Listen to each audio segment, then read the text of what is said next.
Thank you very much. I work for an organisation that has its stated ambition to try and achieve what the Northern Powerhouse should be, which is that agglomerated economic area of one northern economy.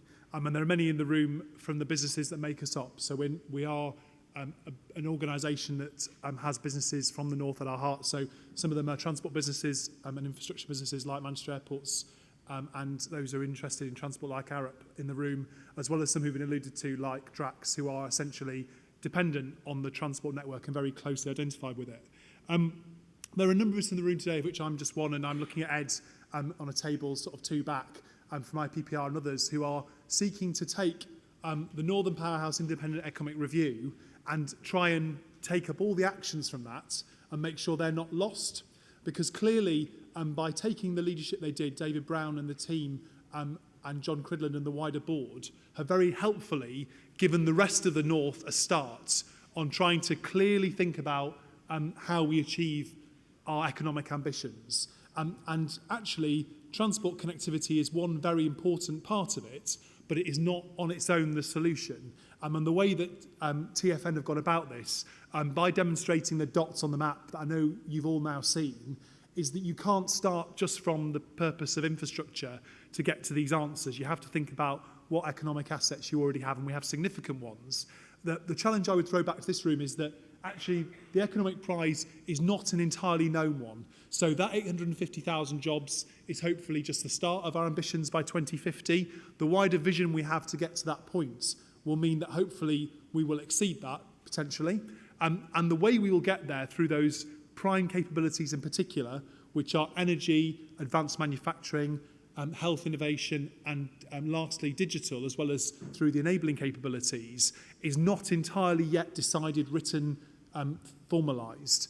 And it's an iterative process because bluntly, much of our economy's development so far has been a result of some of the constraints of infrastructure and the constraints of connectivity, whether that be digital, transport or other infrastructure. I know housing was just alluded to in the previous questions. And the reason we've been collaborating so closely with Transport for the North since we were founded, and George Osborne as our chair helped set us up, is that actually you can't disaggregate these different problems. So actually, if you're a business in advanced manufacturing or in health innovation looking to collaborate, you do still require face-to-face meetings with people, however good the digital infrastructure we develop in the north of England becomes. And so the art of what's possible for your business, where you can attract your apprentices from, as again was alluded to in the previous session, is constrained at the moment by our transport system.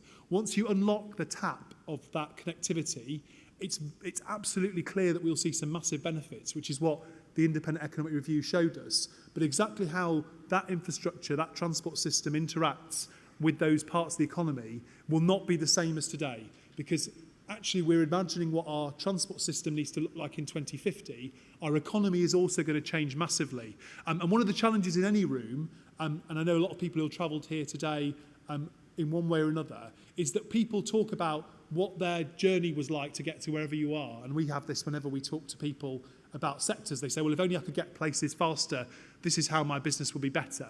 And the next step to that conversation is, what will your business need in 2050 to be successful? We know that transport is already constraining economic growth today, but the amount of transport connectivity we'll need and what it will be used for will be different in 2050. And traditional commuting and getting people at peak sitting in constrained environments without being able to work as they travel is not what we think we're needing to serve. We've got, particularly in the digital economy, a massive change in how people work. But what none of those people say, including those who are the biggest advocates for 5G or fibre or all the other investment we need alongside transport, is none of them say we don't need to be able to go and see people or talk to people. In fact, they say that actually in a digitally connected world, actually having time, social environments where you can work with people in the same place is actually more important.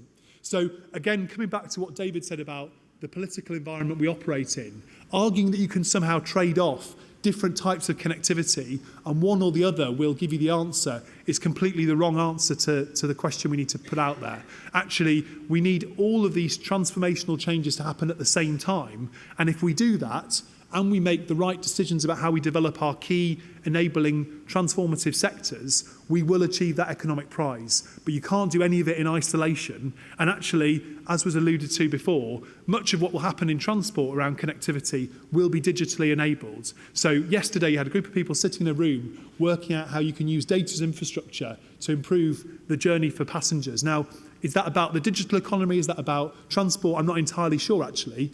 It's about those things being done at the same time and in an integrated way so that you can maximise the impact economically. And that's exactly how TfN is working. And that's why we're so passionate about this conversation and this plan, because it isn't just a document in itself. It's part of the journey we need to take as the North of England in our economic future.